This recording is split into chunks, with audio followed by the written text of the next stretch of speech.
Kevin Christopher Jegers sel aastal siis teine võit ja Estonian Amateur Openil ka teist korda võita, et palju esimesest korrast meeles üldse on ka? Väga ei ole midagi. Ma pidin karika pealt järgi vaatama, mis aastal see üldse oli, et kui ma õieti mäletan, siis see oli niitväljal, aga aasta oli mul meelest läinud. See oli 2020 COVID esimene aasta, kus kohal oli Baltikumi parim, aga rasked tingimused nagu siingi, et kui palju mõjutasid siinsed ilmastikuolud sinu mängu? Eks nad natuke ikka mõjutasid, aga ma olen alati suhteliselt enesekindel tuulistes ilmas olnud. Et eriti teine päev, kui see kõige kõvem tuul oli, siis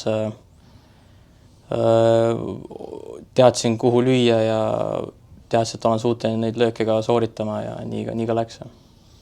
Kas viimasel päeval läks nagu veidi pingiliseks ka mingi hetk, kui nagu putid ei kukkunud ja Richard tuli suure hooga tagant?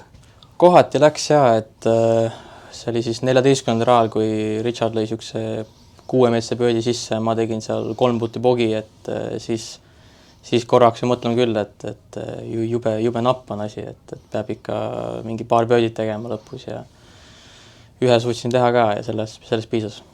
See vist tuli lausa chip-inniga või? Tuli, jah.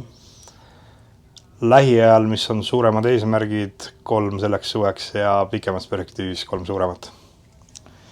No, need loogilised kindlasti on amatööril hästi mängida, Euroopa individuaalsetel hästi mängida ja siis ka tiimi Euroopakatel hästi mängida.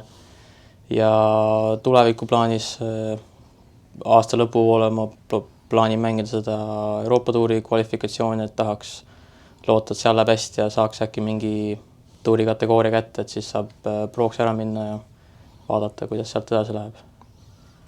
Ja kui õnnestub MM-ile saada, kuidas see paigutub pingereas? See on ka ikka, see oleks ka päris äge, et olen 2 korda mänginud, aga need on olnud Prantsusmaal ja Iirimaal, et nii kaugel Singapur ei olegi läinud, et oleks tõesti väga kihvt oleks mängida seal. Aitäh ja edu järgmiseks võistluseks. Aitäh.